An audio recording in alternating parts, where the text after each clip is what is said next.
साल 1999 बरेली के एक घर में एक बेटी ने जन्म लिया जिसका नाम माँ बाप ने श्रुति रखा। जैसे जैसे श्रुति बड़ी हुई उसका फैशन की ओर इंटरेस्ट बढ़ता गया। वो बचपन में जब भी टीवी देखती तो अपनी माँ से कहती, मम्मा एक दिन मैं आपको ऐसे हीरोइन बन के दिखाऊंगी और आपको ढेर सारा प्राउड फील कराऊंगी। उम्र के साथ साथ श्रुति ने फैशन और मॉडलिंग की तरफ कदम बढ़ाना शुरू कर दिया।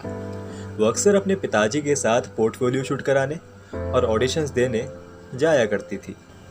साल 2015 श्रुति अब 16 साल की हो चुकी थी। 25 फरवरी का दिन था। शाम के तकरीबन 5 बज रहे थे। श्रुति अपने आने वाले ऑडिशंस के लिए पोर्टफोलियो शूट कराने स्टूडियो गई हुई थी, क्योंकि आज श्रुति के पिताजी को किसी ज़रूरी काम से कहीं जाना पड़ा था। तो आज श्रुति को स्टूडियो से घर अकेले ही आना था। तो श्रुति स्टूडियो से घर आने के लिए निकली। रास्ते में उसे कई गलत निगाहों ने गलत नज़रों से देखना शुरू कर दिया।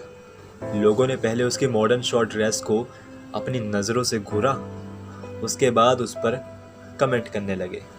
सिर्फ आदमी नहीं बल्कि औरतों ने भी उसे अपनी बातों में चरित्रहीन साबित करने की पूरी कोशिश की। श्रुति चुपचाप नम आंखों के साथ उन बातों को सुनते हुए और उन नज़रों का सामना करते हुए घर आ गई। घर आते ही श्रुति अपने कमरे में जाकर रोने लगी। उसके रोने की आवाज़ सुन के उसकी माँ फौरन उसके कमरे में आ गई। उसकी माँ ने उससे पूछा, श्रुति बेटा क्या हुआ? बेटा तू रो क्यों रही है? बेटा बोल ना क्या हुआ? श्रुति कुछ नहीं बोली और बस रोती रही। कुछ देर बाद श्रुति ने रोते हुए अपनी माँ को स्टूडियो से घर आते वक्त की घटना के बारे में सब बताया।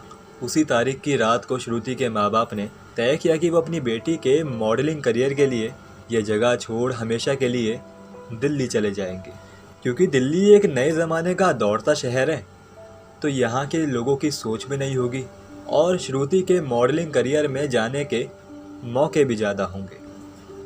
साल 2018 श्रुति और उसके परिवार को दिल्ली आए 3 साल बीत चुके थे। श्रुति भी अब अपने मॉडलिंग करियर में काफ़ी आगे बढ़ चुकी थी। उसके पास काम की कमी नहीं थी, यहाँ तक कि उसके पास अपने पैसों से ली हुई एक बैलिनो कार भी थी। 25 दिसंबर क्रिसमस का दिन था।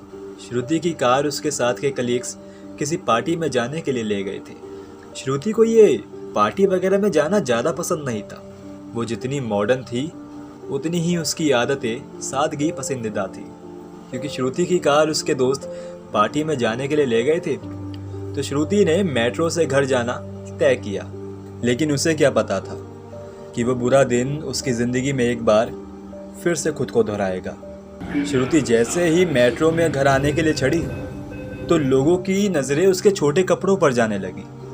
पुरुषों ने पहले उसे अपनी आंखों से, अपनी नज़रों से अच्छे से घूरा, उसके बाद उसे जज करना शुरू कर दिया। महिलाओं ने अपनी बातों में अपनी बेटियों की अच्छाइयाँ बताते हुए श्रुति को करैक्टरलेस साबित करना शुरू कर दिया। श्रुति के लिए ये पहली बार नहीं था। वो एक बार पहले भी इस चीज़ का सामना कर चुकी थी, लेकिन इस बार बस फ़र्क इतना था कि उस पर टिप्पणी करने वाले लोग, उसे जज करने वाले लोग एक नए शहर के, एक मॉडर्न ज़माने के शहर के पढ़े लिखे लोग थे। श्रुति घर पहुंची और अपनी माँ की गोद में सर रख के उसने इस घटना के बारे में अपनी माँ को सब बताया। उस रात श्रुति ने अपना मॉडलिंग करियर छोड़कर और अपने सपनों को भूलकर किसी और दिशा में आगे बढ़ने का फैसला कर लिया। कहते हैं कि लोगों की बातों से फ़र्क नहीं पड़ना चाहिए। कुछ तो लोग कहेंगे, लोगों का काम है कहना, आप कुछ भी करो, लोग बातें बनाना नहीं छोड़ेंगे।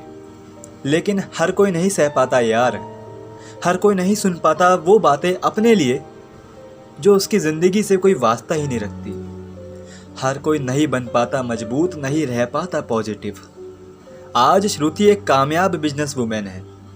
हर बड़े शहर में उसके कैफ़े की ब्रांचेस हैं, लेकिन आज भी जब कभी वो अपने बीते कल को देखती है तो उसे अपने टूटे हुए सपने चुभने लगते हैं।